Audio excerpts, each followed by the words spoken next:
Okay, do I have to do the upper one up as well?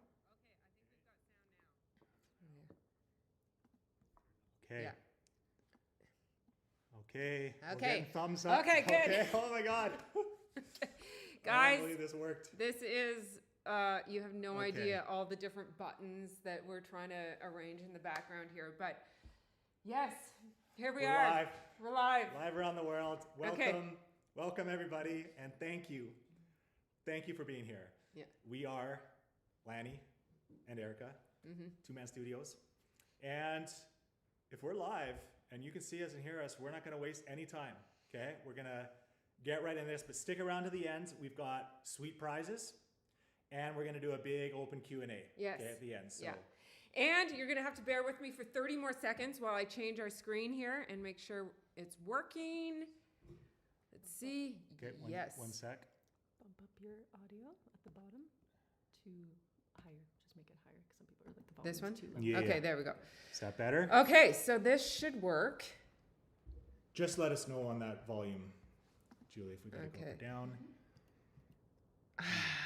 Okay. Okay, so you can see us in the bottom corner. We've got our Kino Okay, up. we look dark. It's okay. It's okay? This workshop, you guys, is all about everyday life photography. But before we dive in, we need to start with a confession. And this is something really important that you need to know about me and Lanny, okay? We do not photograph every day. I do not photograph every day. And neither does Lanny. Not even close. So there you have it. That's true. If I didn't know, if you didn't know already, you know now that we are complete imposters. Okay, so teaching everyday life photography, and we don't shoot every day. Sometimes we don't even shoot every week. There are some days where I take tons of photos, and there are many, many more weeks and even months where my camera sits collecting dust and I make absolutely nothing, like not a single frame.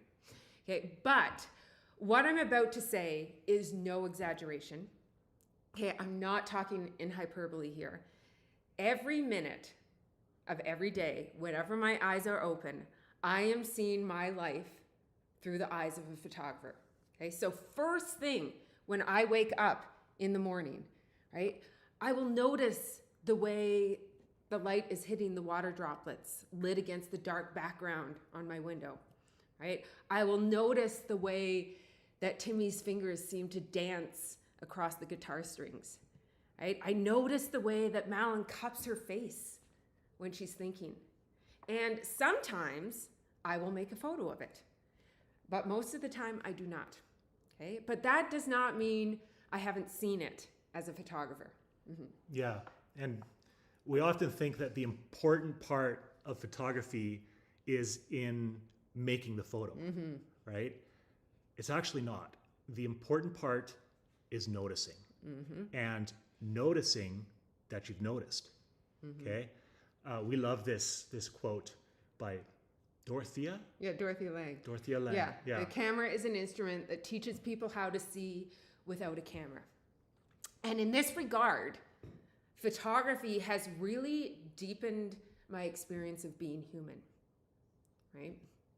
Not by the actual photos that I make, but by really paying attention to what I notice, right? As myself, what I notice as myself on this planet, right? By taking the world that's in front of me and distilling it down to a 2x3 rectangle.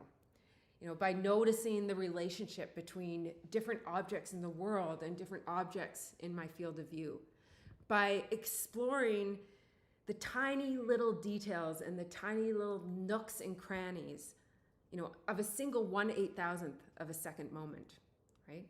And by, like Lanny said, by noticing what I notice. Okay, but, okay, and this is a big, big, big but. I would say that well, that That was unintentional. That wasn't it. But perfect. Yeah. Okay. But this Big is this is a big but, and I would say that in today's world, photography is rarely doing what I just talked about. Okay. In fact, I'd go so far as to say that a lot of what we call photography these days actually does the opposite of that.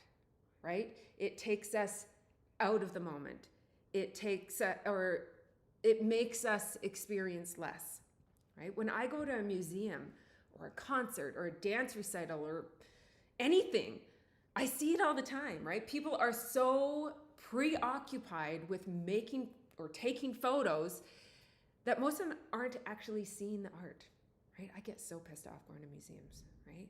They might be looking at the art, but they're not seeing the art, right? They're not experiencing it. They're not allowing that piece of art to imprint on their soul, right? We seem as a society, and I include myself in this as well, we seem to be so worried about preserving the memory that we actually forget to experience it in the moment.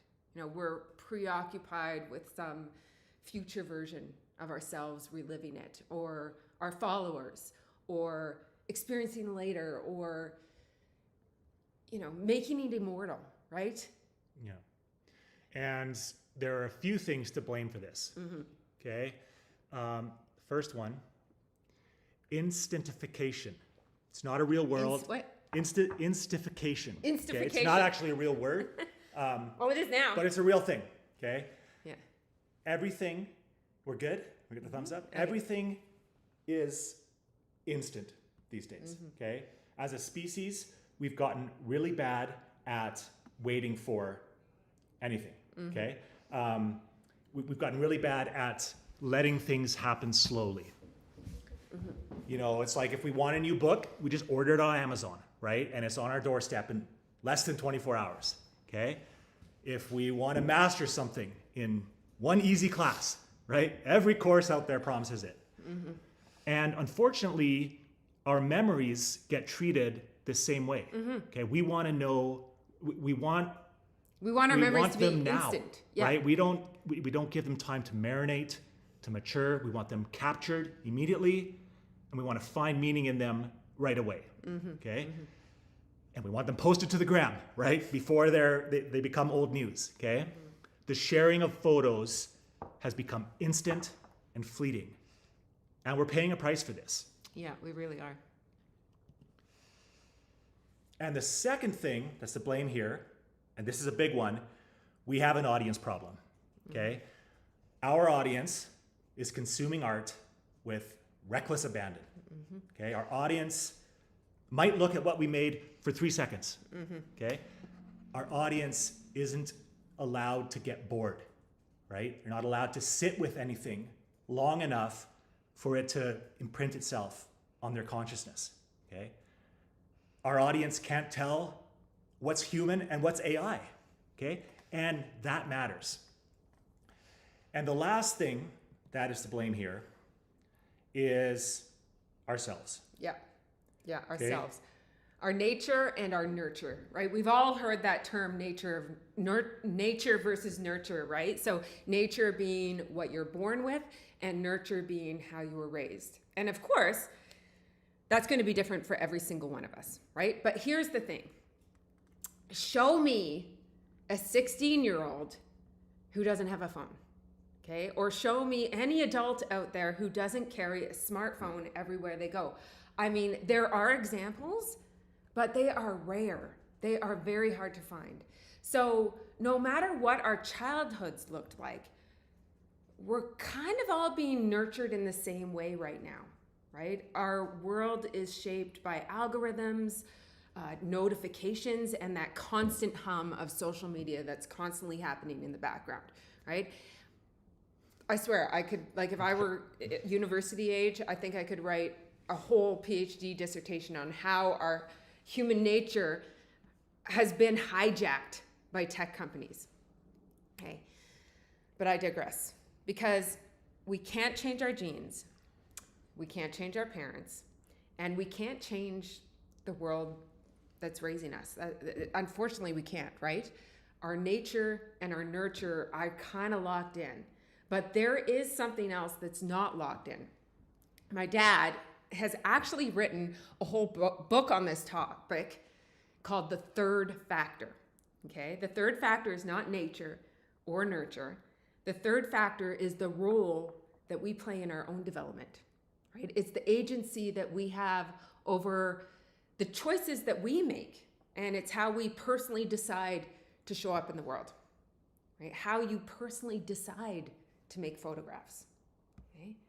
After 18 years as a photographer, I've realized that how I decide to make photographs is really much more important than the photos that I actually make.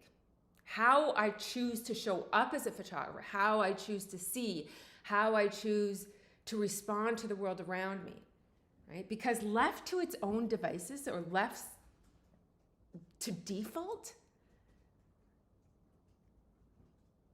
we are at the whim of the tech companies, right?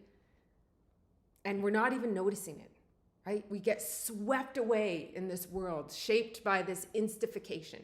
And before we know it, you know, we've become the audience problem. I've become the audience problem, right? So I really do think that we're in a little bit of a crisis here, right? Human creativity, and I include like the consumption of other people's creativity in this as well, is in danger.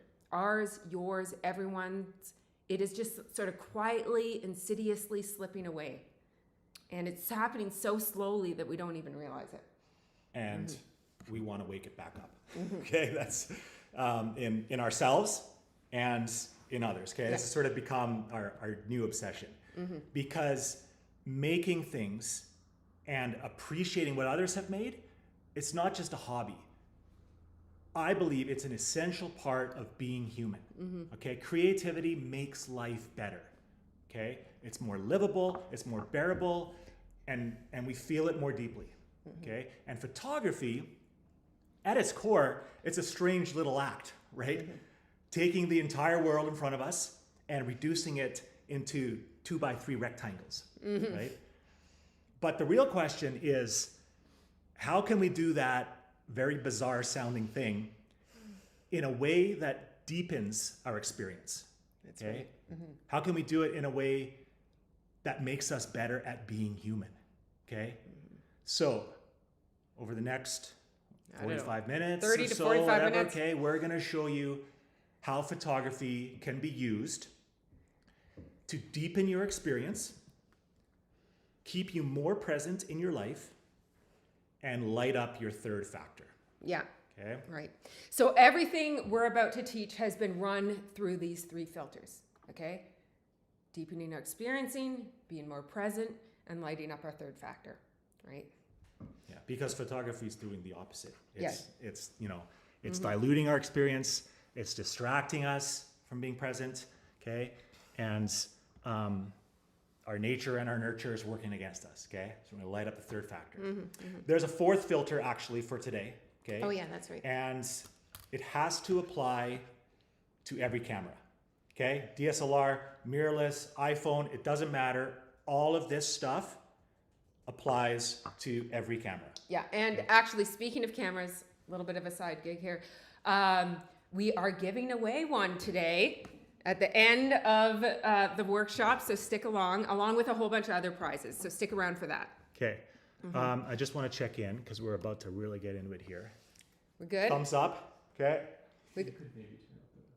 The exposure. Yeah, the exposure's killing me, guys. I mean, we like to shoot dark, but this was not intentional. We're not supposed to be silhouettes here. One of these buttons. I think maybe, is this exposure caught?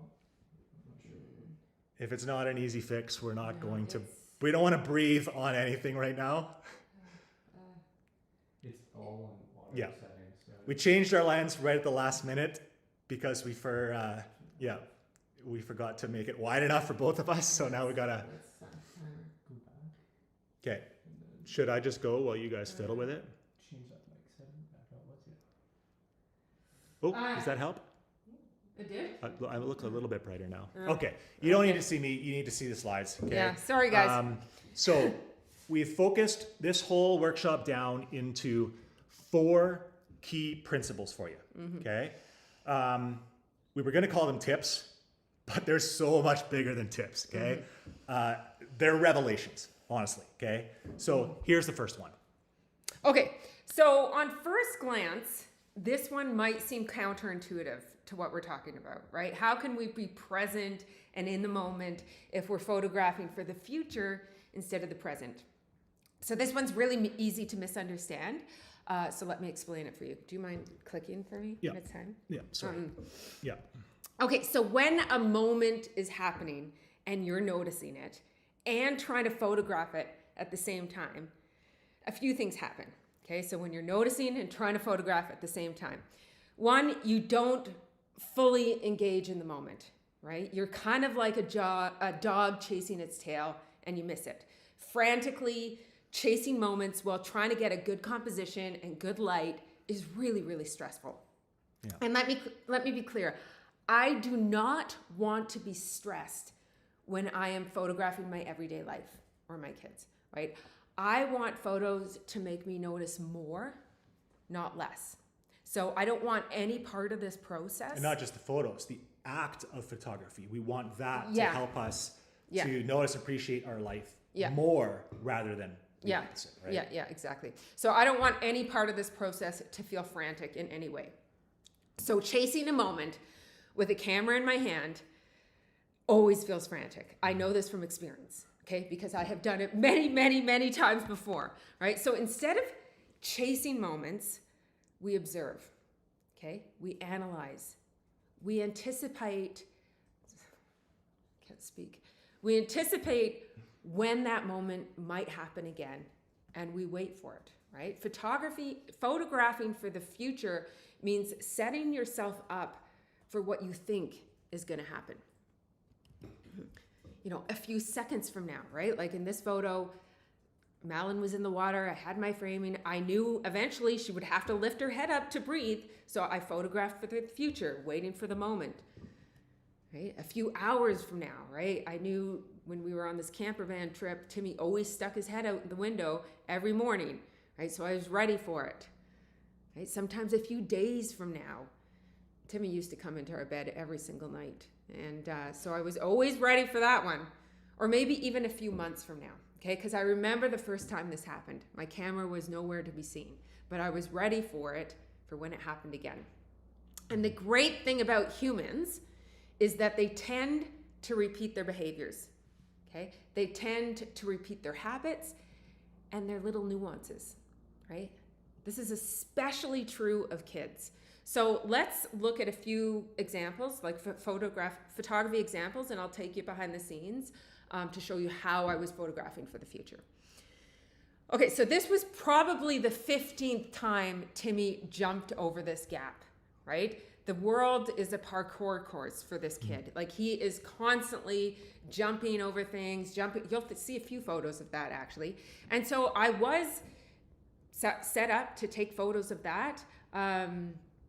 And I'd taken many photos of Timmy jumping over that gap over the 3 days that we were staying in this little villa. And then when Lanny came back and sat down on the stairs here, I hadn't envisioned this exact photo, but I had envisioned a photo of Timmy jumping this thing. And Lanny was just the extra bonus that came in.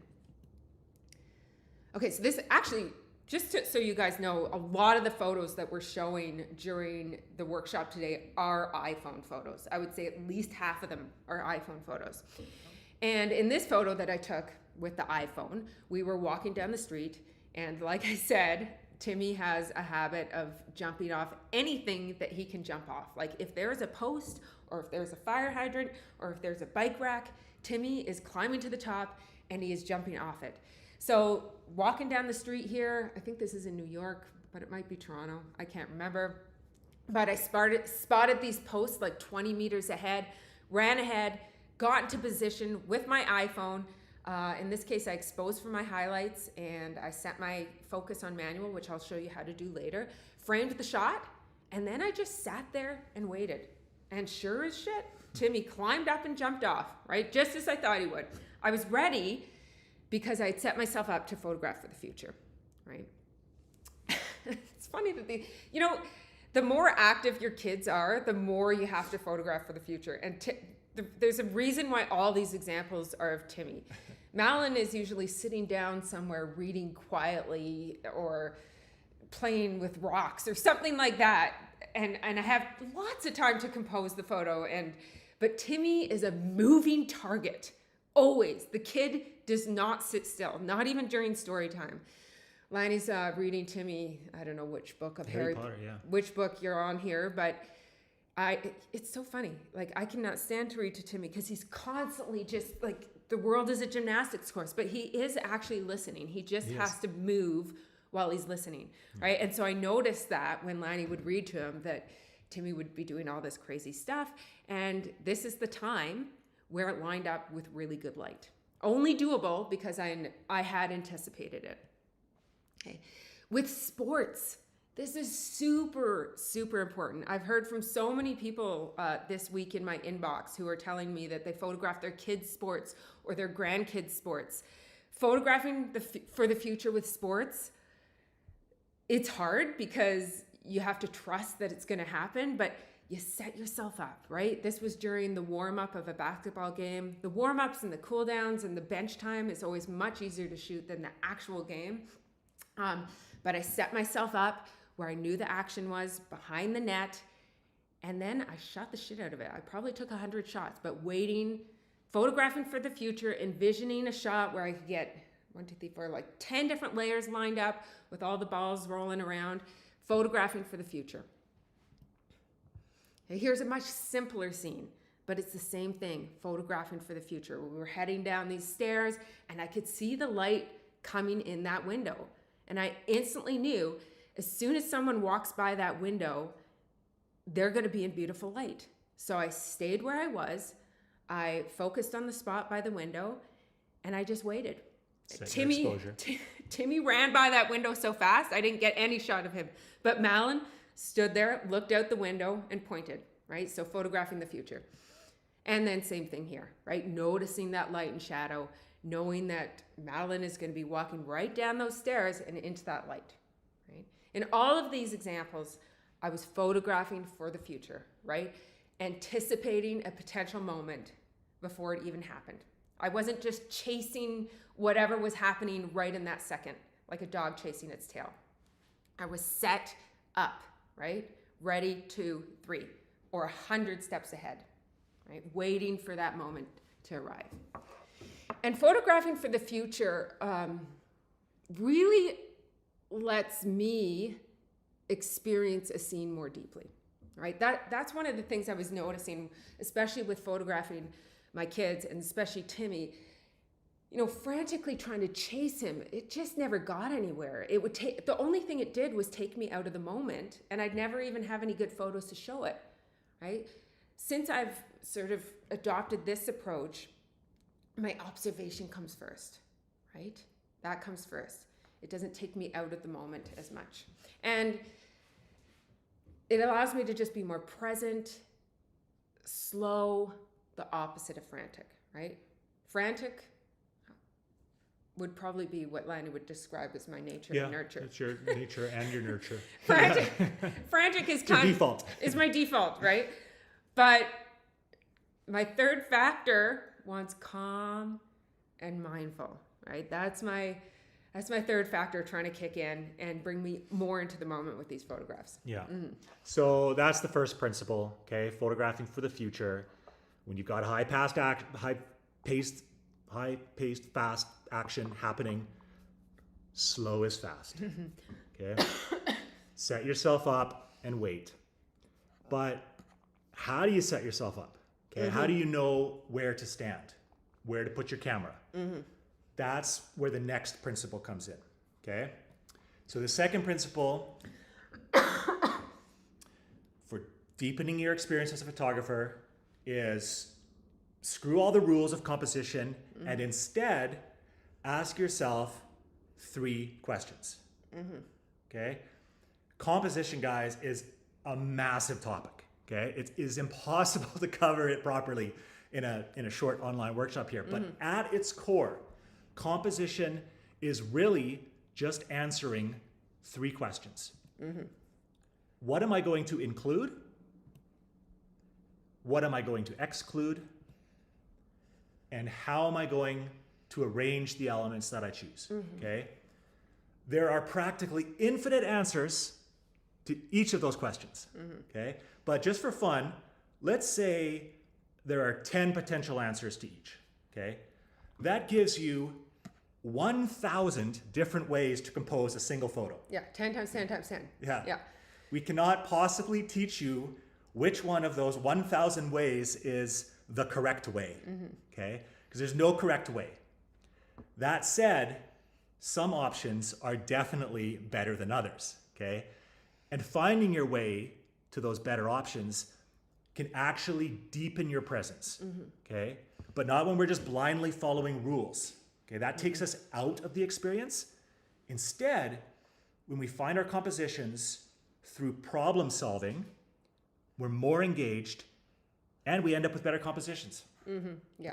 So we're going to unpack this principle by showing you a few behind the scenes examples from photos that I actually made just a few months ago this summer. Okay. So we're going to start with this photo. This is an awful photo, by the way, but it's a great example of not putting a lot of intention into a composition. So let's break this photo down using those 3 questions that I just asked. So what am I including? Okay, I've done an okay job of answering this question. The main subject of the photo are the kids on the tube. That's my answer to that question. What am I including? Number 2, what am I excluding? I have done an absolutely awful... Not much. I've done an awful job of putting any intention into answering that question. And this is one of the most common problems I see with most of the photography out there. There has been no effort to think about, what am I leaving out of the frame, right? What we want to exclude is just as important as what we want to include, right? In this photo, I've got the kids on the tube, which is the main subject of the photo. I've got the lake, I've got the boat, I've got the trees, I've got the shoreline, I've got the white chair, I've got 2 wooden chairs, I've got the dock, I've got the chair with the towel in the foreground. That's like 9 different things that I'm including in this frame, right? Okay, and they're not intentional, right? There's only one of those things that was intentional.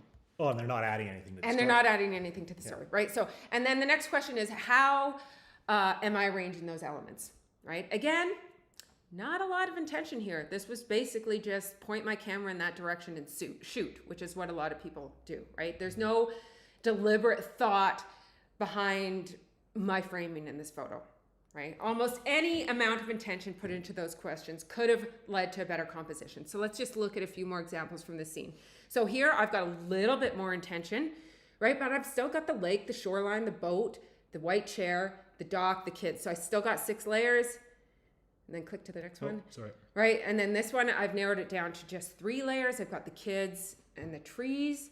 And then I think the final composition I ended up with was this one. I mean, it's not the world's best photo, but it shows you how much, well, it's drastically better than that first photo, right? And it shows you how much a little bit of intention can result in a much better photo and bring me more deeper into the moment, right?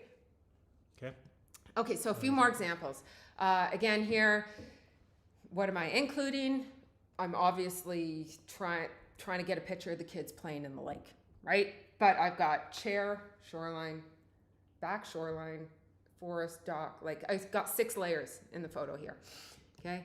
Little bit more intention here, but still not much, right? Still not much. I still got the shoreline and the dock and the opposite shoreline and the lake and the kids, still 5 layers. This is what I was going for, right? This is much more intentional. In this photo, I've asked myself, what am I excluding? And by excluding all those different elements, I can tell the story and I can see so much more, right? Their feet in this photo have so much more character than they did in the other photos, right? Okay, same thing here. Okay, mini sticks in the basement. Ugh. Can't think of anything less fun to photograph. High action mini sticks in the basement. But what am I including here? I mean, this is a very cluttered space. So it is very hard to exclude things from my frame. But let's just look at the left side there, specifically that bright, glaring highlight of a window, right? It's not intentionally included in this frame and it's taking away from the story. So if I ask myself, what am I excluding? Even though it's still cluttered, I don't mind it being cluttered because it gives it a sense of place. It shows that it's in a basement, but by intentionally saying I'm going to exclude the window, I tell a much better story. And I see the moment way, It heightens your awareness. of heightens the my whole- awareness of the the whole moment. scene, the Yeah. whole story. Okay, just a few more examples. Same thing here. No intention. Point my camera in the direction. I got dock, lake, lily pad, Brandon, deck. That's 5 elements. Let's just simplify that down to 2. Right? So much stronger. Okay, few more examples just to really nail it home. Less is more. This is more, right? This is pretty simple. I've done a pretty good job of simplifying my frame here, but we still got the dock and we've still got the shoreline in the background. This is so much stronger, right? Tiny little micro adjustments can make all the difference in your frame, right? This versus this, right? This is so much stronger, not because of what I included, but because of what I excluded. Just point Right. that out. The shoreline slicing right through Madeline's forehead there. And right? the sky, and the sky. And the sky in And there. the boat in the corner, and the, Right. yeah. Just lifting that camera up a little bit. Okay. Mm-hmm. Answering those 3 questions. Yeah. So in all those examples, we drastically improved our compositions by asking ourselves, what am I excluding? You know, in every single case, the frame got simpler, right? We included less elements. And that's often a very overlooked question in photography. So once I've asked myself, what am I including? What's the story I'm trying to tell? And what am I excluding? I will often loop back to a little bit of a bonus question that we haven't included. But that bonus question is, what else can I include? So most of the time, I will say the photo gets better by simplifying, right? But not always. Sometimes there are multiple stories happening at once, or a foreground or a background element that adds context or meaning or something of interest to the frame. So we'll just show a few examples of this. Right here, it's a very simple frame. They're reading a book together on the couch. I've done a good job of answering that question, what am I including and what am I excluding? But, go to the next photo. Yeah, by getting low here, I could also include Timmy's foot as a foreground, right? So it allowed me to add something else to the photo. And it gives it a leading line, right? That leg leads the eyes right to where it wants it to go. Plus this lower perspective lets me see their eyes more, right? Like if you look at that previous photo, just go to the previous, right? We can see that they're reading a book, but we can't see the whites of their eyes. Whereas But we got their hands. that's true. We do have Got their hands. But this next photo, Yeah. we're missing the hands, but we get to see the whites of their eyes. And the in there. answer to these questions isn't the important part. Yeah. It's the asking of them, right? That's what guides us towards interesting compositions. Yeah. Or, you know, we just looked at this photo that I simplified the frame in, right? But there was a situation like this also this summer where Timmy and Jack were playing in the water just like they were here, and there were kids jumping off the dock in the background, right? So it made sense to include that as an additional layer in the story, right? It adds more context, tells more stories. I'm still asking that question, what can I exclude, right? I've excluded the sky, I've excluded the shoreline, but I've included the dock this time. But there's a purpose, right? The purpose, if that dock didn't have someone on it or someone jumping off it, it probably wouldn't be worth including. Yeah. And again, it's not the right or wrong answer. It's the intention behind asking those questions. Okay? Yeah. You know, the act of asking yourself these questions will improve your compositions and your awareness. Yeah, yeah. Yeah. Okay, so now let's unpack that final question, right? So we've got what am I including? What am I excluding? How do I arrange those elements? Okay, so the best way to talk about this is again to just look at a few different examples of the same scene arranged in different ways. Okay, so the exact same things are included in all these photos, except they're just arranged differently. Okay, so here, this is very similar to that last photo of Timmy and Henry reading, but we've got Aiden sitting. Do you want to click for me? Right, and here we've just arranged the elements differently, right? Instead of from a high perspective, we've gotten from a low perspective. Okay, so how you arrange those elements can really impact the photo that you're taking. Right? Exact same moment, exact same scene. Elements are just arranged differently. No right or wrong, no That's- better or worse. Yeah, there's no Right? right. That's the biggest thing is that there is no right or wrong. Just like when I go through and look at my contact sheets, I see myself trying 2 or 3 different arrangements with each scene, But right? but note that there's no right or wrong, but the dead zone is often wrong. Okay, that's the lifeless zone where too many of us make too many photos, which is the spot where we're all used to seeing the world every day, 2 to 3 meters away from our subject at eye Yeah. level. So if nothing else, we're just trying to get our camera out of the dead zone, right? This would be the dead zone, Yeah, right? Like this is how we're used to seeing the world, yeah. right? Okay, so a few more examples, right? This is the elements are arranged with Timmy in the foreground, ocean in the background, sky in the background. Holding Or- the camera up above her head to clear Timmy's head from the horizon. And in this case, bending the knees and getting right down into the muck and putting them up on the sky. Exact same scene, right? Yeah. Exact same ocean. Another good example. Here we've arranged the elements so that Timmy's head is on the sky, and here we've arranged the elements so that Timmy's head is on the water, right?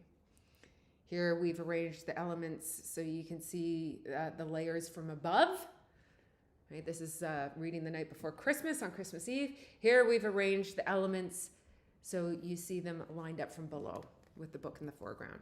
A few more examples for you here, right?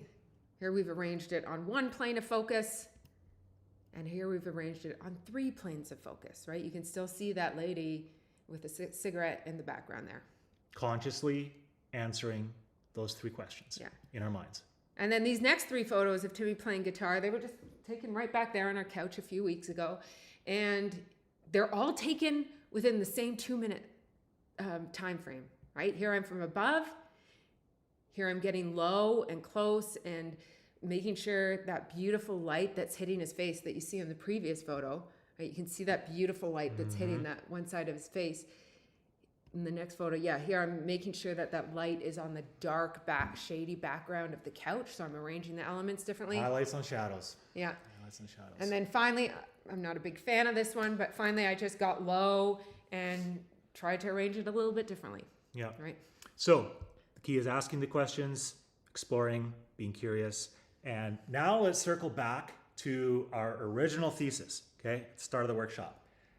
How does focusing on composition and asking these 3 questions deepen our experience, keep us more present in our life, and ignite our 3rd factor, okay? It allows us to look into the nooks and crannies of a moment and notice details that we'd otherwise miss. Okay? It allows us to see the world from perspectives we're not used to. When's the last time you saw someone playing guitar from this angle? Right? Or flying a paper airplane from this angle. Okay? It allows us to see the relationships between objects and the synergy that exists between them. Okay? Yeah, for example, like when I'm at the cottage with my siblings and my parents, we're all sitting on the dock together, usually have a beverage in hand, and my siblings and parents probably, I don't know, I've never asked them this, but they probably just see the kids playing in the water. Whereas I see the way a water droplet falls, right? I notice the speed at which it will drip down Madeline's back and create this pattern in her hair. Okay. I'll see the pattern of the splashes on the deck and be completely inspired by it, right? I won't be able to sit and drink. Mesmerized. Mesmerized. I will see these tiny little moments of peace and serenity, right? And reflection within the chaos of, 18 cousins being there. And I will see how beautiful something as brief as 1/8000th of a second can actually be. So, photographing for the future does that. Forgetting the rules of composition and asking those 3 questions does that. And you know what else does that? Turning on our 6th sense to light. Okay? If this is your first workshop with us, lucky you. It's not your first. You might have heard this from us before, but it bears repeating over and over again. Yeah, 18 years into my career, and light is still something that I relish and marvel at every single day. Okay, it never gets old. And here's the coolest thing about light. It is completely impartial, right? Light does not care about the subject, right? It can take something good and it can take something bad and make it more beautiful. Okay, so let me give you a little example of this. So this is our bed yesterday morning, actually. And Lanny sleeps over on the left side of the bed with the clock on the side, right? And often when I wake up in the mornings, there's a little bit of light that sneaks in through the crack of the drapes. And when I look over at Lanny, there is a little bit of light backlighting his nose, right? And then I see these tiny little nose hairs. Nose hairs aren't particularly what you describe as attractive, but it makes something that I would never even normally notice beautiful, right? I wake up to the beauty of Lanny's nose hairs. I don't have a photo of this. I don't, because I'd need a macro lens, right? I've thought about taking a photo of it many times. Oh, maybe it's the photographing for the future. Maybe I'll wait till he's in his 80s and take this photo. But the point? But yeah, the point isn't about the photo. It's about the fact that I notice, right? Like, look at that same light. Look what it does to our rumpled, unmade bed, right? Like, this looks like the ocean to me. And it's just an unmade bed, but it's the light, right? It allows us to see something very usual, like a rumpled sheet in this case, and look at it unusually. Mm-hmm. Mm-hmm. Yeah. And one of the most impactful ways photography can deepen our experience of being human is by changing the way we notice light and shadow. Okay. It doesn't matter what genre of photography you're into, light and shadow are at the core of all photography. Okay. We experience the world through our senses, right? Sight, touch, taste, sound, and smell. Okay. And we've been taught since we were very young that these are our five senses. Okay. But in reality, we have many more. Yeah. Okay? Google it. Google it. We have proprioception, our sense of body awareness. We have sense of temperature, a sense of balance, and we have a sense of light. Okay. And like anything in life, the more you use it, the more it develops. Okay. And I have photography to thank for my very well-developed sense of light. Okay. I get to experience the world so much more deeply because I've learned to see it the way a camera sees it. Okay. The camera doesn't see subjects or scenes or objects. The camera only sees light and shadow. That's all it records. Okay. This is the first photo ever taken, the first photograph ever made. I think it was something like an 8-hour exposure. Okay. All it recorded was light and shadow. And that's all any camera can ever record because cameras only see light and shadow. But holy crap, do beautiful things come out of cameras, okay? Light and shadow are beautiful. And if cameras can see it, so can our eyes. But we don't have to learn to see it. We have to unlearn to see it, okay? And unlearning is harder than learning. You know, when we're first born, when we're infants, our eyes sense the world purely as light and shadow. Okay, I remember watching like Madeline when she was a baby, following like a tiny reflected speck of light on the wall, mesmerized by it. But then we learn to see a physical world, right? And that's important, okay? It helps us not die. But one of the most important things we can do as photographers, and just as humans experiencing the world, is unlearn some of our brains need to see the world as subjects and scenes, okay? And instead, turn back on our natural ability to see the world as light and shadow, okay? reawakening that sense takes time, but once you see it, you can't unsee it. Yeah. Okay? And that changes your photography, obviously, but more importantly, it changes the way you experience the world. Okay?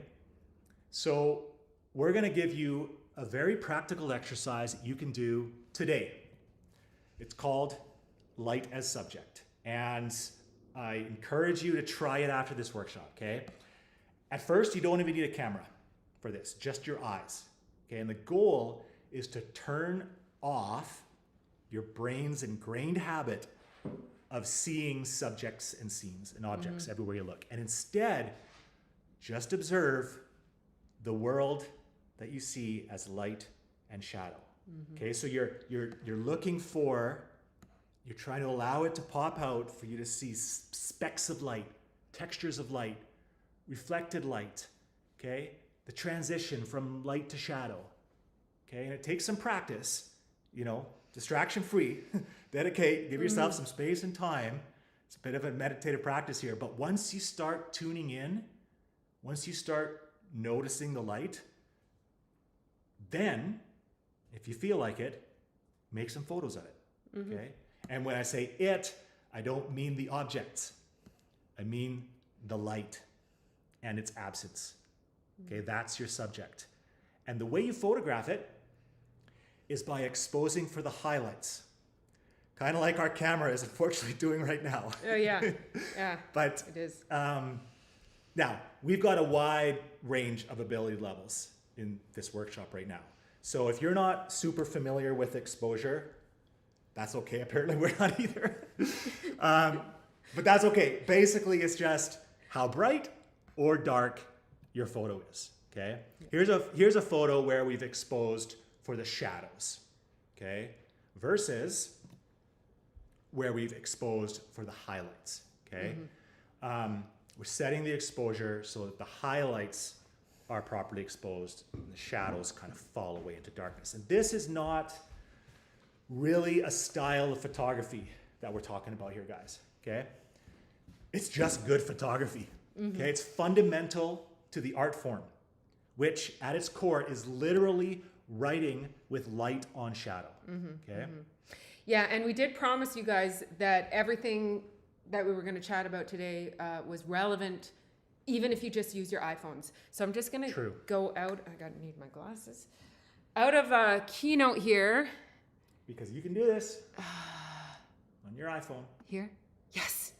Yes, it works. Yeah, we are a little underexposed. Yeah, full stop. Okay, so iPhone, you know, I just learned this trick a few years ago, and it is a game changer when photographing with your iPhone. So manually exposing your photos for the highlights, okay? So very easy. What you do is you just, okay, so let's say, can you see the highlight in my frame if I hold If you it? hold it a little There. closer to the camera. They can see. Right. Yeah, Okay, so if I click and hold, tap and hold. tap and hold, yeah, till a yellow box comes up, then I can drag my finger down Or up. or up. Dragging it up will bring the exposure up. Dragging it down will bring the exposure down. Then I can make my photo. It doesn't change exposure because I've locked it by You can tapping and You holding. can recompose it and with that exposure. Yeah, locked in. because usually the exposure that the iPhone or any phone camera picks is usually not exposed for the highlights. They usually won't silhouette, for example, or this photo that we just showed that we had up of Malin, it would have exposed more for the shadows. I usually want to go a much darker exposure than the iPhone picks on its own if I'm exposing for the highlights. So it allows us to be intentional with our exposure even when we're using our iPhones. Yeah. Right? Okay, so I'm going to go back to here. Every time I click on something on here, I get scared that something's going to go wrong. Okay. Oh my God, it's working. So exposing for the highlights. Yeah. So we're just going to show you a bunch of examples of exposing for the highlights that we just did on our phones. Every single one of these photos is just a phone example, right? This is, I love taking photos of Lanny sleeping on planes and trains and buses because he's always got his mouth wide open catching flies. Oh, they can't see Madeleine's mouth. Oh. But that's okay. Don't worry about it. Oh, well, it doesn't matter. Anyway, so this is just, you know, I'm sitting beside Malin. I've got my phone in selfie mode, but I've framed myself out, and I clicked and held on Timmy's face, brought that exposure down so that only the highlights, everything else is falling into darkness, right? And this is the way our camera sees the world. Right? Same thing here. I just exposed for the light on the wall, right? And this is also an example of photographing for the future. Exposed for that light. Wait for Lanny. Lanny's got a very distinctive silhouette. You can always tell it's him because of his crazy hair. This looks like a solar eclipse or something. It's literally just a 1960s lamp at my friend's house, and I love it. She wants to get rid of it, but I love the texture that it has on the ceiling. But I underexposed to see that texture, right? The shadow of a tree on the ground. This is the kind of stuff that, you know, you might see doing that exercise, right? Yeah. And then by exposing for the highlights with your camera, that's how we bring it out. That's how we feature the light and shadow as the subject. Mm-hmm. Right? It's the light and shadow on that bark there. It's just Timmy in a hot tub. And I was drawn to this because I saw the highlight around his hair, right? He's got similar hair to Lanny. It picks up the light really well. And then, of course, the reflected lights on the water there. And our eyes don't naturally see it this way, but we can train them to start tuning into that. Yeah. See it the way our cameras can see it. This is a much subtler version, but it's the same thing. It was just taken right there. It's our ceiling. That's it. But you can see where, and it's not even direct light. It's just like a reflected spot of light that hits one part of the ceiling different than the other. Light and shadow. Right? Snow-covered rocks. Yeah. All right. So. Okay. So this little light as subject exercise, it might feel a little silly and inconsequential, but I promise it will impact your photos in so many ways, okay? And not just the way you expose. It directly guides the previous principle we talked about. What am I including and what am I excluding? Right? Okay? Like the only reason I included Lanny in this frame is... They can't see the kids, but they're down there in the corner. Oh yeah, the kids are down there in the corner. But is because he was giving that highlight up top purpose, right? Exposing for the highlights actually guides your compositions more than your exposures. Tells us where to stand. Yeah. And highlights become something that you intentionally choose to include or exclude from your frames. But of course, most importantly of all, right? Going back to our original thesis, looking at the world this way deepens our experience of it, right? We see more. We notice more, right? It's like having a sixth sense, another dimension in which we can experience, right?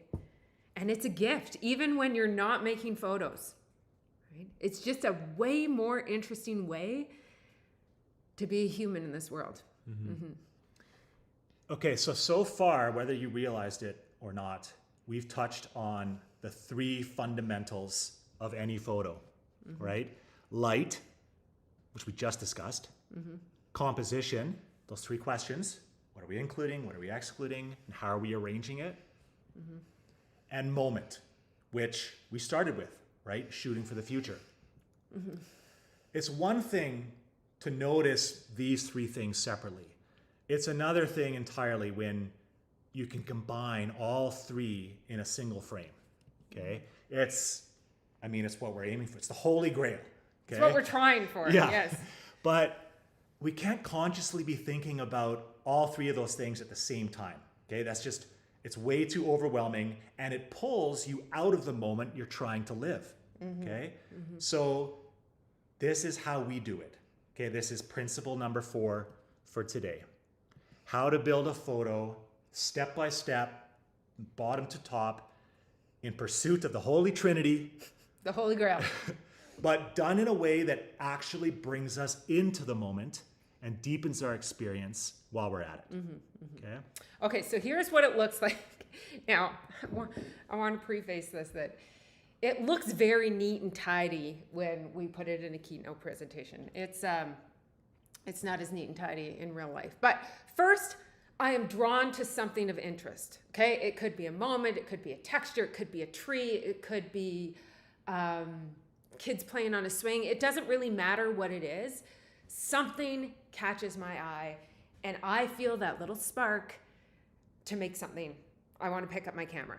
Okay, So and I do want to say here, there's a nuanced difference between feeling inspired and thinking I should take a photo. Okay, because there are many photos, especially beginning of my career, I only took because I should. Okay, like, oh, grandma's reading a book to Timmy. I should probably make a photo of this. Probably make a photo of this, and I did, and they're usually crappy photos, right? No, I need to be inspired. If I want photography to bring me deeper into the experience of being human, it has to come from that pure place, not from the place of I should. Okay, I want to get the word should out of my vocabulary. Don't shit on me. Don't shit on me. Okay, number 2, I figure out my settings. Okay, so if I'm on my camera, I set my exposure, lock my focus. Oh, we just lost our camera. Here, let's Camera just, overheating. yeah, we probably lost But sound too. but can everybody? No, we probably lost sound too. Oh right, the sound comes Let's through. just there. see if that works. Okay, Okay, we're we're back. Sorry about that. Our camera might be overheating here. Is that working? You Are we coming good? through? Everyone Sound can coming see us and through? hear us? We must be back. Okay. Yeah. Okay, so then number 2, I figure out After we notice it, then we figure out my settings, right? So if I'm on my iPhone, I do that manual exposure. If I'm on my mirrorless or my DSLR, I dial in my ISO, my shutter speed, my aperture. We don't have time to unpack that in this course today, but if you're curious and maybe a little intimidated, we've got you. Stick around. Right, so that's the second one. Number 2, figure out my settings. Okay, then number 3, I figure out my composition. Okay, what do I want to include? What do I want to exclude? And how do I want to arrange those elements? Right? now they're not gonna be able to see this next one. What's that? It's hidden behind us. It says wait. Oh, You wait, can't I move can- that, eh? Yeah, I can. Oh. Okay. Move it Easy over peasy. there. There we go. There. Okay. And then finally, I wait for the moment to line up. Okay, right? Shoot for the future. And while I'm waiting for that moment to line up, I'm often making tiny little micro adjustments, fine-tuning my composition. Right? And that's it. Simple. Easy peasy. Easy peasy. Just 4 simple steps. But in reality, it really looks more like this. It's much more messy. But like I said, that's we don't it. have time to go. Basically, though, that's it in a nutshell. Yeah. Okay. Notice, settings, dial in the exposure, composition, those 3 questions, and then wait for the moment. Okay. That's how we build a photograph, step by step, and let the act of making it pull us deeper into the experience instead of pulling us out of it. Yeah. Okay? Yeah. Okay. So now an important caveat here is a lot of the times we go through this 4-step process and we don't end up with any photo, not even close, right? And that's totally okay, right? It's brought us deeper into the experience. It doesn't matter if we have a photo to show for it at the end or not. I would say about 10% of the time we end up with photos that we like, right? But sometimes, right, magic strikes. Yeah. Okay, so those 4 principles, just to review, are 1. Shooting for the future, Do you wanna asking click? those 3 questions, Yeah. right? Oh, camera went out again. Okay, so I'll just use laptop camera. Okay, so we're gonna use this camera instead. Got a cloth. Wipe that camera. Just make sure they can hear us. Sorry guys, we're switching to our laptop Well, now you camera. can see. Now you can see us more clearly. This is the audio still actually working? way better, and they can hear us. Yeah, okay. We're back. Sorry guys, Good thing we tried to get overheated camera. Tried to get fancy there. Okay, so where were we? Oh, we were landing the ship. Okay. Yes, so landing we the were ship. reviewing. So photograph for the future. Yeah. 3 Ask simple those 3 questions. questions. What am I excluding? What am I including? And how am I arranging those elements? Okay. Seeing the light. Click. Oh, yeah. Seeing. Erica hand drew all of these fancy animations, by the way. And that 4-step process. Okay. Those are all important ways of using photography to work against the instification, our audience problem, our nature, and our nurture. Okay? It's an approach to everyday life photography that absolutely results in better, more meaningful photos.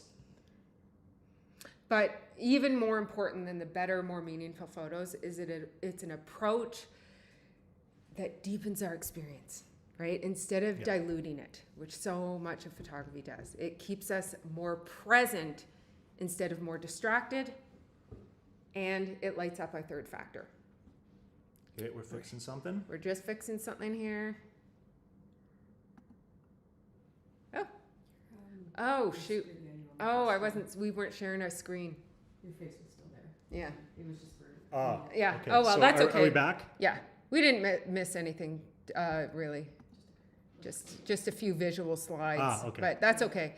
Okay, So, here we are. Yeah. Okay. So it deepens our experience, right? So on that note, lighting up your third factor, we have reached the point that you probably knew was coming. And this is the part we really don't like, to be honest. But this time I'm way more okay with it than normal. 100%. Because 100%. I'm speaking totally honestly here, guys. For the first time in my entire 18-year career as a professional photographer, I am not questioning what I am doing or why. I am fully believing in it. And we have spent the last year going all in and creating something brand new for the world. And it is called Photography for Life. It's like a triple entendre. We're rocking a triple entendre with this. And it is literally the best thing we've ever made. It's the best course we've ever made. Other than our kids. Other than our kids, right. Okay. Yeah. It is our brand new, all in, everything we got online photography course. Yes. And it's 100% aligned with how we feel in here. Okay? It is important. It has purpose. It will change lives. And it is a damn good course. And we didn't just wake up one day and decide to make it. In fact, I would say we were pretty much ready to pack it in at this time last year. Like, we were definitely ready to pack it in with weddings, but we didn't.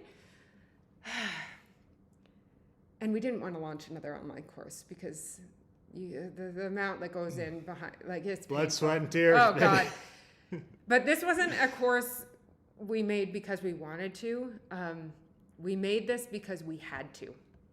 Okay? We really feel like the world needs it right now. Our friends need it. Our sisters need it. Our brothers need it. And guys, we had a wild run in wedding photography, but it's all led to this for us. Photography for Life is 18 years in the making, okay?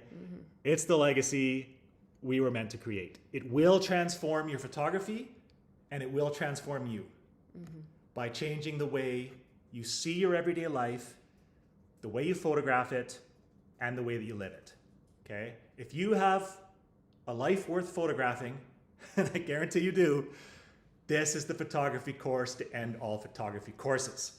We cover everything.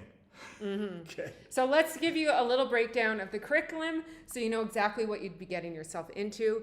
I kind of roll it out all in 12 parts, each with hand-drawn.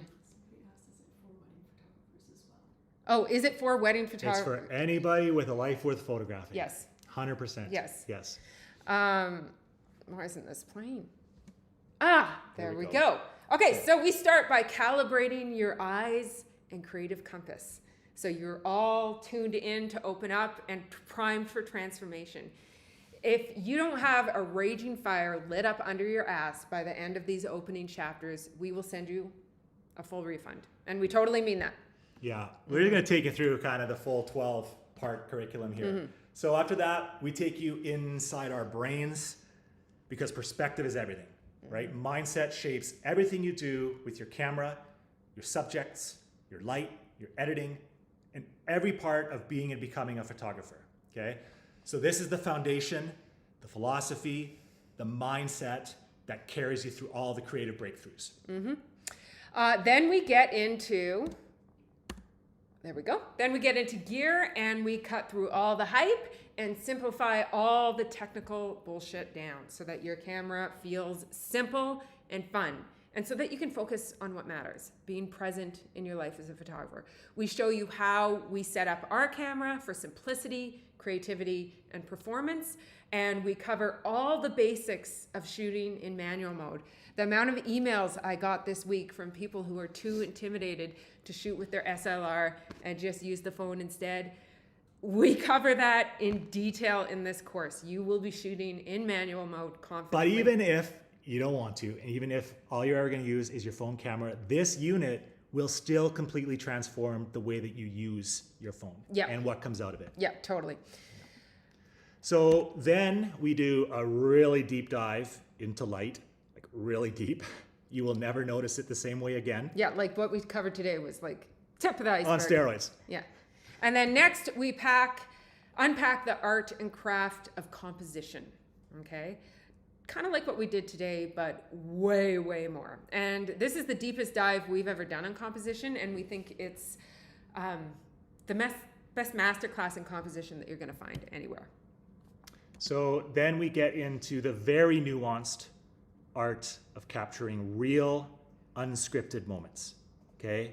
Fleeting gestures, subtle breaths, tiny expressions that make photos and life come alive, okay? Mm-hmm. So this is all about learning how to make photos that don't just record a scene, but reveal a feeling, okay? Mm-hmm. Mm-hmm. Nailing light and composition and timing, all in a single frame. That's what this unit's about. Mm-hmm.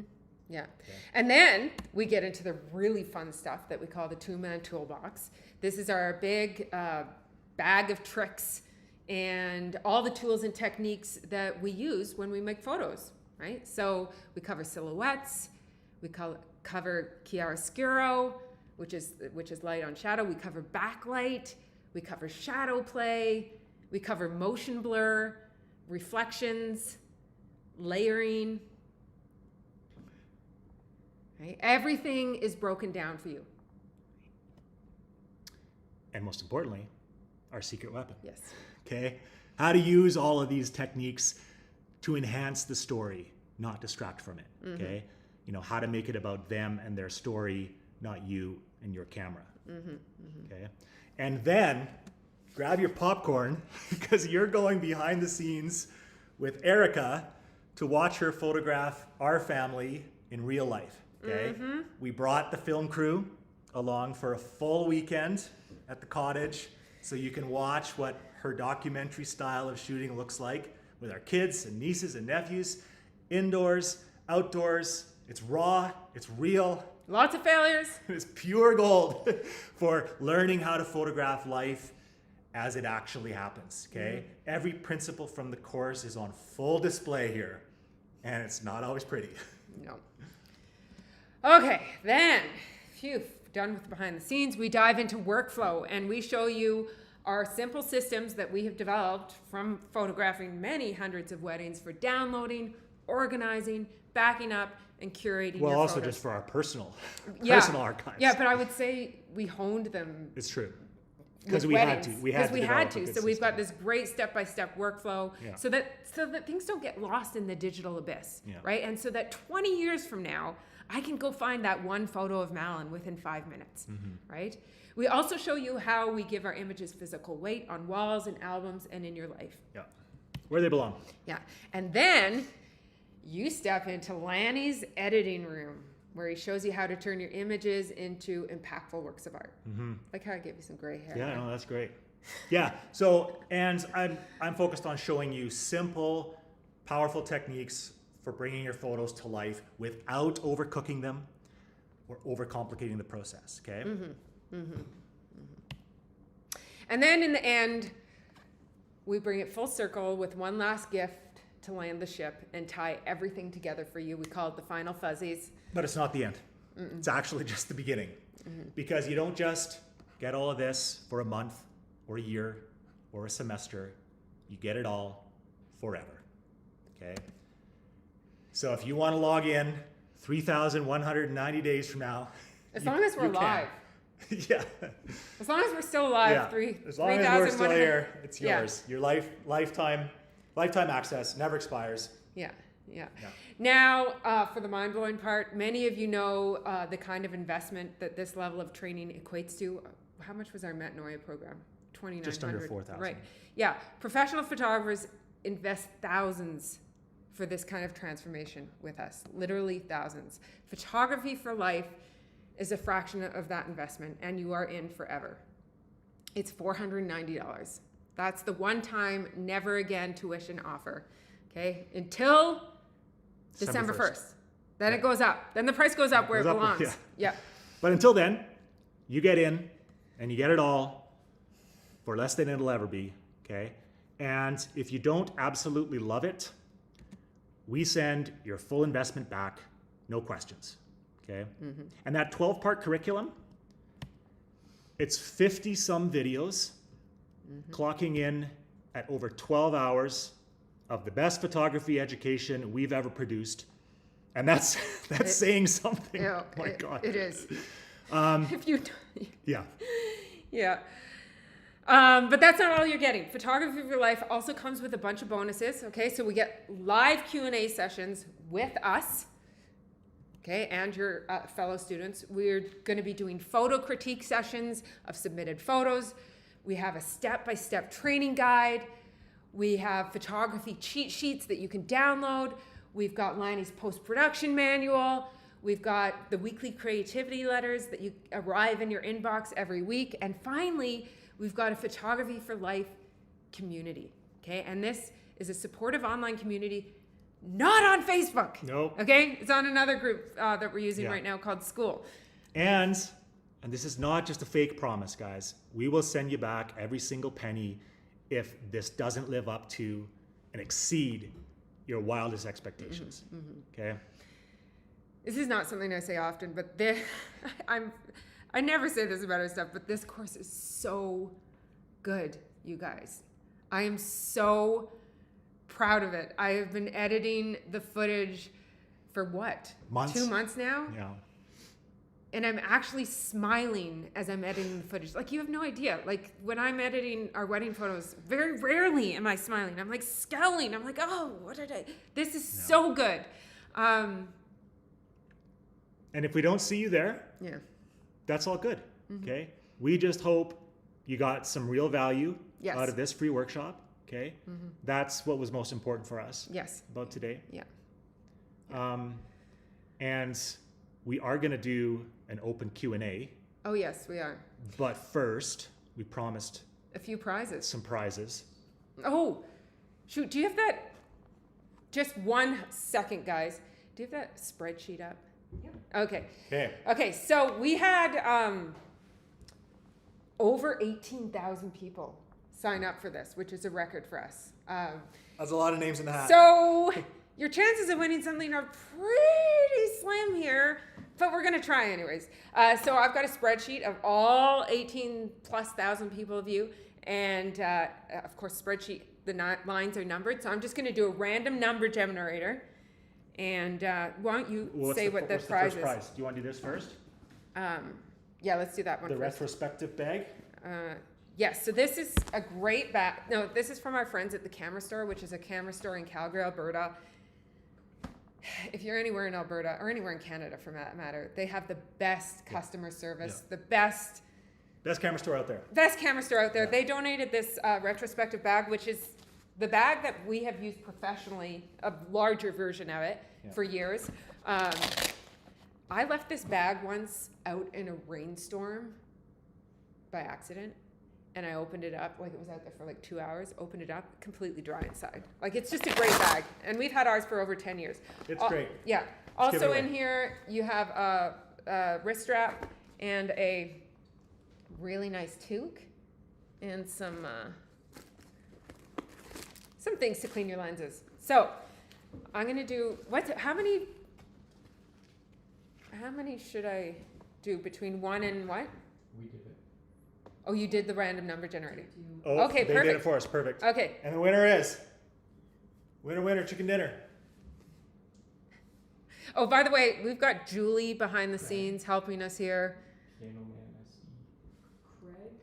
Craig, PianomanSD@yahoo.com.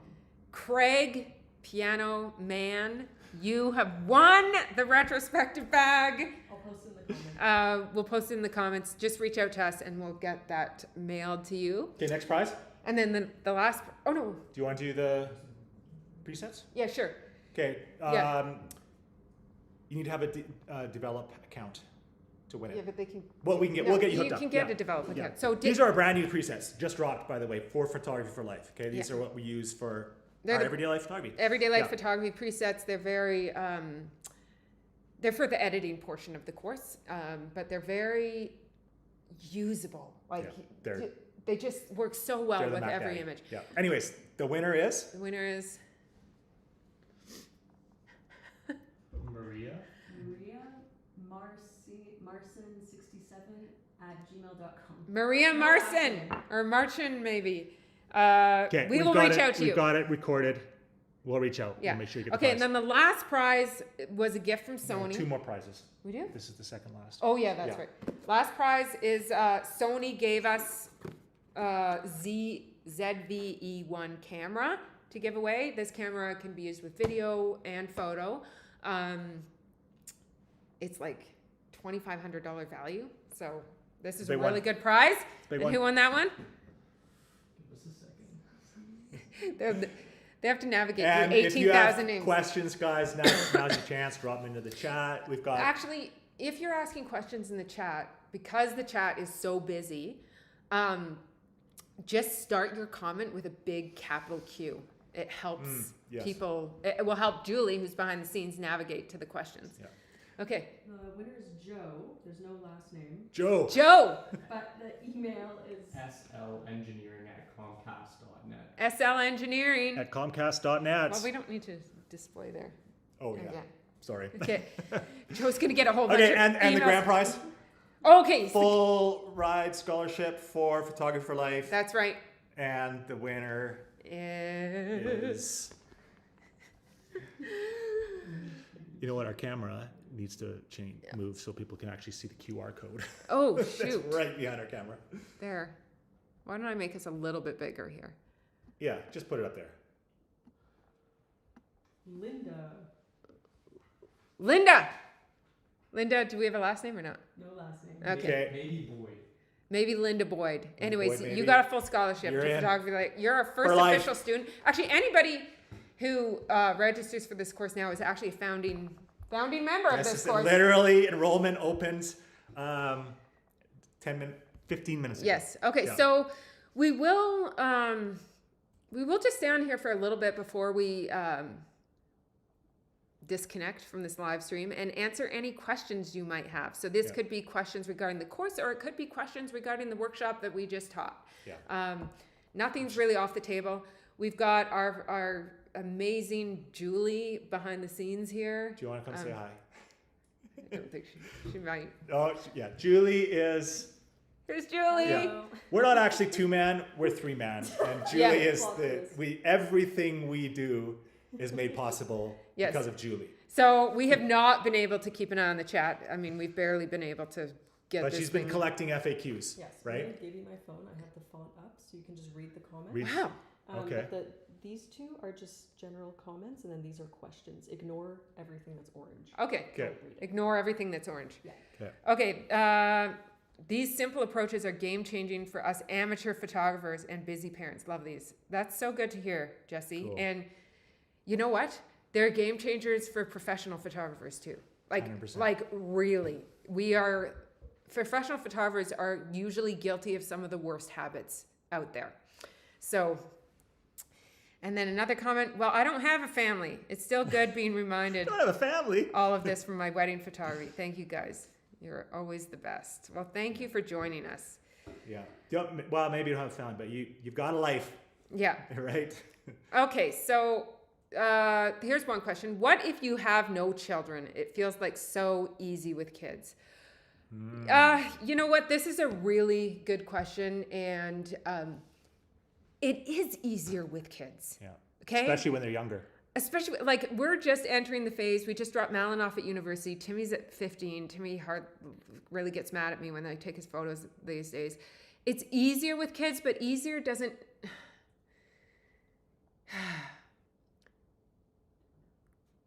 Easier doesn't mean that we shouldn't still strive to be seeing the world anew, right? Like, It may be definitely It's more easier to- challenging to get to arrive at photos, right? That you're proud of, or but it's not necessarily more challenging to arrive at seeing life differently.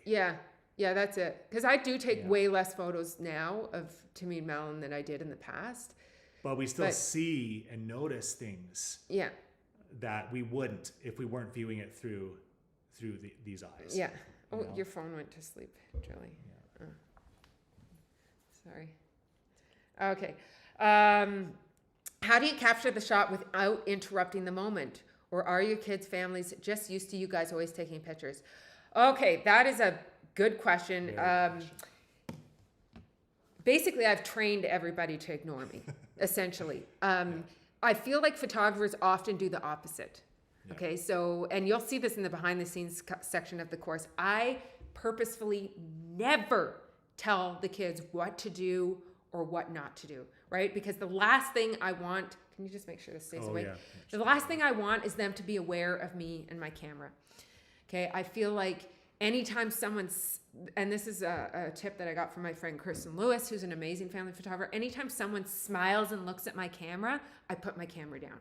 I never take a picture of someone smiling and looking at the camera, unless it's like a posed family picture or some Yeah. picture like that.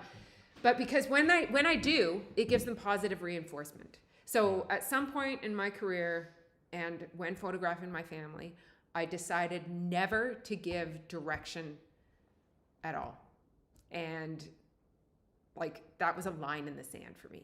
Like I am never going to give direction. Well, it was a line in the sand for us in our professional wedding photography, or it became that way. We took 100% pure documentary approach to weddings. And that's what our clients wanted, but that's not what people are expecting at a wedding, right? We had to train them out of that to just be real. Imagine photography hasn't been invented. Yeah. Okay, do that, Yeah. and we'll shoot real unscripted stuff. So Yeah. 100% they've been trained that way, and also just kind of always having our cameras out and around. One of the best ways to become invisible as a photographer is to just always be there with your camera. Yeah. They become acclimatized to it. But we don't want that with our personal work either. No, Like, no. that was our wedding work. Yeah. We don't want to be, yeah. Yeah, but if you only bring your camera out when it's time to smile and say cheese for the camera, Yeah. we're just training people that life stops as soon as the camera comes out, and we hold our breath and we do something cheesy, right? Okay, so another question along that same vein. How are your kids allowing you to photograph them? Mine, by the time they got to high school, became hating me photographing them at random moments. Yeah, Yeah, that's happening to us. yeah, It's totally happening to us. We take way less photos of our teenage kids than we did when they were younger. I do find if I warn my son, like, because Madeleine's out of the house now, like when he has some sort of maybe event that's going on, like a band practice, like he's part of a rock band, and I'll say, do you mind if I spend an hour documenting your rock band? And so if I preamble it and ask his permission with a specific event, yeah. whether it's a concert or a band practice or a recording session, he's usually pretty good at just allowing me to do that. It helps when his friends are around, to be honest. Like when Timmy's by himself and I'm photographing him, he'll be like, "Mom, you know, like, Yeah. but if his friends are around, he's usually preoccupied with them and doesn't really care much about my camera. Yeah. Okay, next question. In general, a ton of questions on when and why you shoot black and white. Can you speak on how, speak to how you decide? You can do Sure. that one. Yeah. So the way we've set up our cameras is we're not shooting in black and white. That's a decision we make later. Although sometimes we will turn our camera display so that it's actually showing us the previews in black and white, even though we're shooting full color. Because sometimes it's just easier to be inspired by what you're seeing, especially if you're shooting in like horrible light indoors, god awful white balance, and you're seeing it's just so distracted by the color balance and everything. If it's just black and white, it just distills it down to light and shadow and shape and form for us. So it's helps to be a little bit more inspired while we're shooting. But the real decision comes later in the edit. And honestly, often it's a toss-up and it's hard to decide. And we might just run our black and white preset versus our color and see what one sort of tastes better to the eye. But yeah, in the editing portion, I get into that whole decision. And there's a number of factors that, you know, generally speaking, if color's not adding anything to the image or to the story, or if color is distracting, turn it black and white and call it art. So you Yeah, wanna just write but down? sometimes, other times, it's all about the color. Yeah, so it's an editing decision. Oh, yeah, 6136. Okay. Well, where is it? Notes? Okay. Okay, so good question. Okay, do you also crop with intention or just shoot with intention? 100%. Hun- Yeah. Yeah. Cropping is just as much intention as composing in the field. When we're composing behind the camera, in camera, we're trying to get the composition that tells the best story, right? Mm-hmm. We're trying to do the best we can in camera in the moment. But then when we sit down on the computer, to edit it, export it, frame it, whatever, yeah, I've got a second chance to now crop it and refine that composition. So, yeah, we'll definitely do that. Yeah, and I will say cropping our photos has made us better at framing our photos in the field, right? Like their feedback loop for each other. Like I wish I was standing here and I wish I had framed it this way. And cropping it in post allows us to frame better in the field. They feedback on each other. Yeah, really we well. learn to like really pay attention to our edges and our corners. Like when we're composing, like literally dragging the eye corner to corner to corner, looking for those, you know, clean and simple edges. And cropping in the computer helps train us to do that. Yeah. Okay, so I wonder if you edit your cell phone photos. Yes, we do. They go through a much less robust editing process than our photos that It's we easy take. peasy. It's easy. Yeah. I usually just use Lightroom Mobile, and it's got all the same sliders as Lightroom Classic. So learning how to edit on the computer in Lightroom Classic has actually really impacted how I edit my my iPhone photos. Yeah. Can you speak to why you lean? Okay, we already did that. Why you lean to black and white as enhancing compositions? Yeah, and I noticed when I was looking at the photos you selected that you showed a lot of black and white photos today. Wouldn't necessarily say that overall. There's some scenes and situations and moments where everything's color from that, you know, particular scene, and other times where like an entire whatever set is going to be in black and white because the light was horrible or whatever. I don't know why though, but I'd say I'm drawn to black and white more with the family stuff than I was with the wedding stuff. I'm not sure why. I just am. Personal taste Just a thing. personal Yeah. taste. They feel like more timeless. Maybe I'm like overly inspired by like Sally Mann or something, but I just love the timeless feel of the black and Yeah. white. Why no more weddings? Oof. Well, that's a big one. That's a big one, but it's also Simple. simple. Physically, they were getting, I mean, we're not that old, but Lanny had to get knee surgery a few months ago. I mean, that Torn meniscus. torn meniscus, Yeah. which happened definitely through wedding Yeah. photography, like not I mean, we specific went incident. hard. We were like, this was balls out wedding photography for sure. 18 years. you know what? Love it. It was just time to reinvent ourselves again. Yeah. Like it just was. And And honestly, weddings, like, I mean, many people know this about us. We never sought out to become wedding photographers. We kind of just fell into it. There's the whole story of how one thing leads to another and opportunities and the lifestyle we're after at the time of our lives, and one thing leads to another and the whole thing snowballs. And before we knew it, oh, I guess we're professional wedding photographers, and we rolled with it for 18 years and we Yeah. had a blast and made the most of it and became the photographers we are today thanks to that, I mean, it is the ultimate training ground. It is. for It is the photography. ultimate training ground. Yeah. For sure. But if you're a non-wedding photographer, like that's part of what this course is. It's teaching you what we learned torturously over the last 13 years, or 18 years, sorry. And hopefully teaching it to you in a less torturous environment. Yeah. I mean, it was fun too. I don't want and to we say. had the time of our lives. I We mean, did. some of the memories and stories we have from the wedding adventures we've been on, unbelievable. Like literally, you would not believe them. Yeah. But Eric and I have both always sort of our whole career have had a little bit of a complicated relationship with weddings in general, and that sort of informed the approach we took to weddings. That's why Yeah. we photographed them the way that we photographed them. Yeah. Yeah. Okay, I like these nice simple questions. What camera system lens are you guys using nowadays? Great question. We go into this in very deep detail in the course about why we use only a 35. Yeah. I won't say we only use a 35. I'd say we use a 35 millimeter lens. 97% of the time. Well, yeah, like this lens, this camera, this is all I carry around for my personal work. We just use this. Or our phone. The camera we have for our personal work is a little overkill. It is, because it's the same camera we use for weddings. It's the Sony A9, but it's got a really great focusing system, which is Yeah. really good with, especially with Timmy, because he moves around so much. But only because we're too cheap and we don't want to buy another camera. Yeah. Yeah. We already have that one. Yeah. Yeah. But I mean, all our gear decisions boil down to simplicity, so that we're putting as little mental bandwidth as possible into thinking about the technicalities of photography. So that's why we choose one focal length and know it like the back of our hand, right? That's why we set up our cameras the way that we do.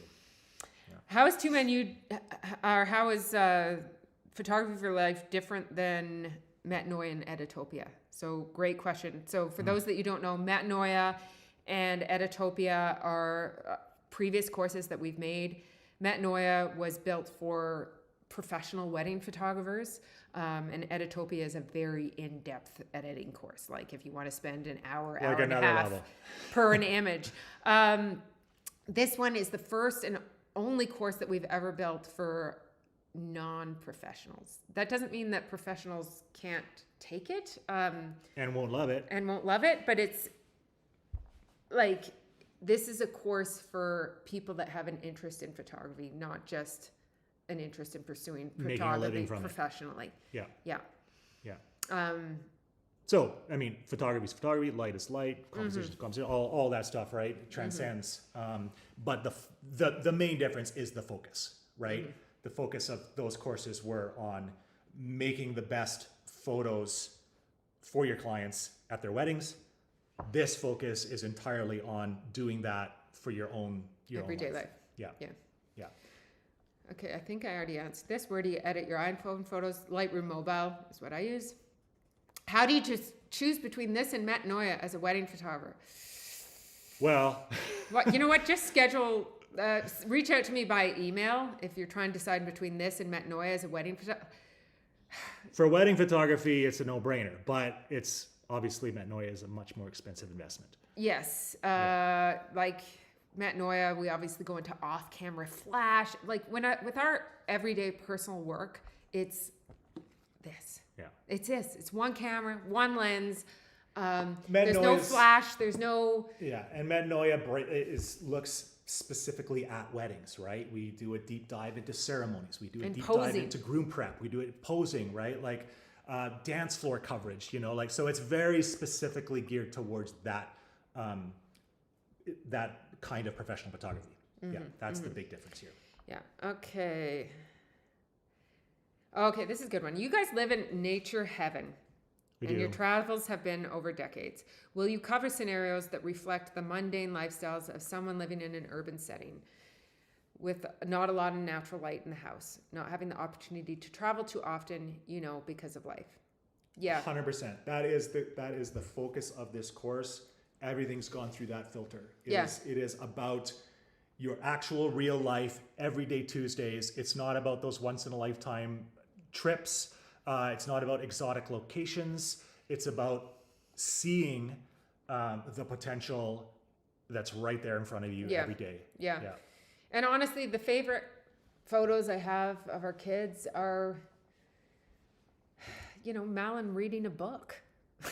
Yeah. Timmy on the couch with his guitar. Like it's not, the two brides or the skydiving or the, we showed a few of those photos in today's course, but I really tried to keep today's photos about, Everyday stuff that things happens that kids anywhere. that do every day, right? Yeah. Like going down slides, jumping off railings, turning a trip to the bank into a full-on, jungle gym. Yeah. Things like that.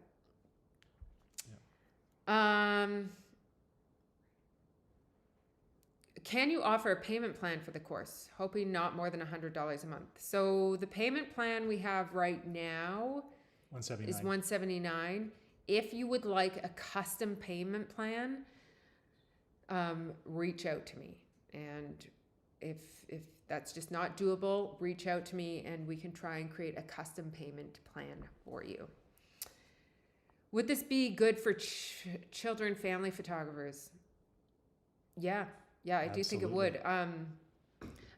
I really think the best learning takes place from people outside your own genre. We had lots of children, family photographers take metanoia as well, actually, and got a ton of great value from it. I will say it would probably be more beneficial for child family photographers that take more of a documentary approach as opposed to a posed picture approach. Mm-hmm. Yeah. No, we're not teaching anything about posing in this. No, there's nothing course. about posing. No. There's nothing about posing, centerpiece. No I do pageantry. think I mentioned one thing about a family, like Oh, if you're yeah, taking yeah. a family photo where the light should be, but Yeah. that's about it. So, Because, I mean, if you're even just a hobbyist photographer in the family, you're going to be asked to make a family photo, right? Oh, yeah, So, at some we point. cover that. yeah. Yeah. Is there any other hot FAQs that we should definitely I think we've weeded through. You weeded through. eat Okay. the Yeah. FAQs, guys? Yeah. Unless Okay. there's anything else anyone wants to I ask. don't know if that note is updated, but should an alumni take this course? Is Should that- is alum- it big- is- Should Alumni. Like Metanoia alumni? Metanoia alumni. That's a tough one. Should Metanoia alumni take this course? You will learn perhaps some new perspectives and new nuggets. Or relearn? I mean, this is so hard to say because we've had people take Metanoia 4 or 5 times and get something completely different from it every single time. So Yeah, I mean, I'll just. I don't want to use that word should either, right? Yeah, Like, I'll just be straight up. I mean, Metanoia was the best thing we could make at the time, and it was everything we knew and felt about wedding photography, all in that semester program. This is the same thing now, a few years later, through a different lens, focused on a different lens, right? So a lot of it is going to overlap, right? Totally, Yeah. because that's, this is our all-in course on photography now for everyone else Yeah. outside of wedding photography. So, Mm-hmm. so there'll be a lot of overlap, a lot of probably reminders of things that you've forgotten, and we're teaching a lot of things now in a new, different way. That, I mean, I just feel it's better. Mm-hmm. It is. I mean, that's why we're so stoked on this course, is because, man, we've really landed on We're the older. best way to teach this stuff. We're older, wiser versions of ourselves. Yeah. I do see a few more here popping up. What camera app do you use on your iPhone? Just the iPhone camera, the one that it comes with. For busy parents, how do you find workflow that's not time consuming and enjoyable so that you can keep going back to it? I hung up my DSLR after having kids because the workflow amount of editing was too much. Oh man, Steve, that's a tough question. I hate the workflow too. I just do. One of the things I do for our kids' birthdays every year is I create an album of photos, not like a physical album, but a digital album. And then it displays, it used to display on our TV, now it displays on a digital frame. Having that anchor every year, like, oh, it's Malin's birthday, it means that I go and spend a couple hours doing that editing and doing that curating. The albums you make for the cottage. And then same, well. I make an album for my parents at the cottage every year. Having that deadline, having something that I have to give them at Christmas, means I do the workflow. Yeah. Do I love it? No, I hate the workflow part. It's the most unenjoyable part of the entire process, for sure. But as a result, we've learned some systems to make it more painless than it has to be. Yeah. Yeah, I guess that's... And I don't regret doing it. Yeah. Like, that's the thing. It's like,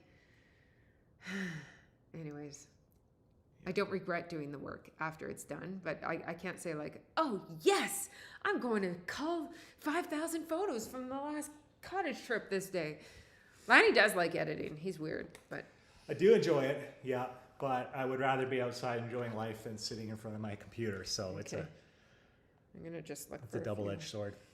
few. Anything else? Yes. Okay. Just a sec here. That was that. Do you do personal coaching? Not yet, but I do think is something that we'll have as an option in the coming months.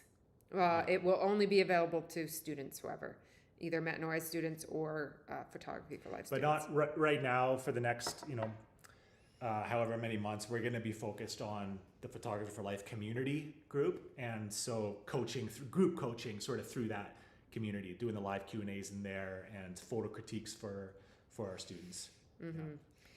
I love to travel. How do you navigate taking pictures of strangers without being too intrusive?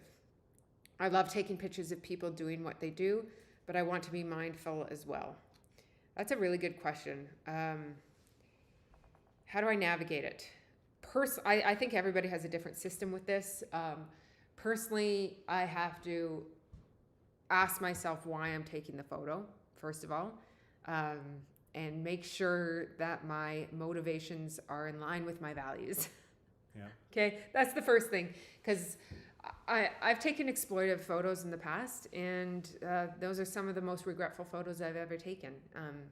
I don't even think the person probably even remembers me taking them, but I feel like, especially in today's day and age, we have to be very careful about whether we're being exploitive or whether we're being generous. Okay, so, and you might be wondering, like, how can you be generous if you're taking a picture of a stranger? Well, I can be generous by giving them my full attention, my full time, my full eye, and listening. Okay, I think so people could tell when you see them versus just well, some people trying to can, but I take- wouldn't want to assume that no. that people Yeah. can tell. So I would always be asking for permission, and if someone says yes, then I'm going to give them my full, most generous photography self. I'm going to get the best picture I possibly can of them, and explain to them why I'm doing it, what I'm doing, and why. Perhaps if someone says no, or they're uncomfortable with it, then I'll respect that. But it's a tough one when traveling, for sure. Mm-hmm. Okay, just looking to see if there's any more questions here. I mean, we still got quite a few people, so. Oh, there's still hundreds of you here. The last couple populate. I think so. Oh, does this apply to photographing only people? Yes and no. I would say Some of it, for sure, some of it is specific to photographing humans, but a lot of it is also on, camera mechanics, light, composition, post-production, all of these things transcend that, right? yeah. So Yeah. So I would say humans are my biggest muse, for sure. So that's what I tend to focus on, although I do photograph other things that are non-human as well. But for example, like one of my favorite wildlife photographers, her name's Christy Odom, you should look her up. The reason why her wildlife photography is so good is that it's almost like she photographs the wildlife as if they're humans. right? Like she sees their personalities, she sees their emotions, she sees their nuances and their individuality, right? So yes, we'll be photographing mostly humans in our course, but it can be applied to anything.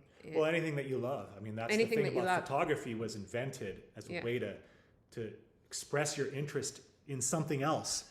For a lot of photographers, photography became the interest, right? Here, look how interested I am in photography. But we forget that really we're trying to show our interest in something else. And if you love that thing, right? It doesn't have to be your kids, right? Or your pets. It can be just whatever you're photographing. If it's something that you love, that's what photography is about, Yeah. right? Yeah. So do you want to? Yeah. So last answer. Yeah, this is a good question. Why are we charging in US dollars? Because we're in Canada. Yeah. Why are we charging in US dollars? Because it's the most universal of all the currencies right now. It really is. We've got people here from all over the world. We've got alumni from 42 different countries. Yeah. And what else was I going to say about that? There was something else I was going to say about that. Well, we could make it. We could just make it a higher number and put it in Canadian. Yeah, we same could make. price. Oh, yeah, Yeah. yeah. I mean, yeah. From a marketing standpoint, it makes sense to put a lower number. Yeah. But most of our students are from the States. We do. If you are Canadian and the exchange rate does not make it doable for you, reach out to me and we can come up with a custom payment plan for you. Yeah. So, Anything else?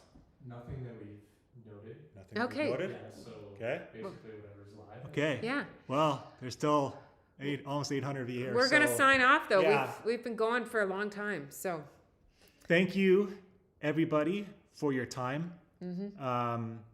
And maybe we'll see some of you at Photography for Life. And if you guys have any questions about it, just reach out. Yeah, I'm going to be Yeah. doing like full-time emailing, I swear to God, for the next week. Like I'm just going to be on that email. So if you have any questions at all, reach out and I will get back to you as soon as I can. And no question is off limits. So Yeah. feel free to reach out. Okay. All right. Okay. You Thanks, guys have a great everybody. day. Bye.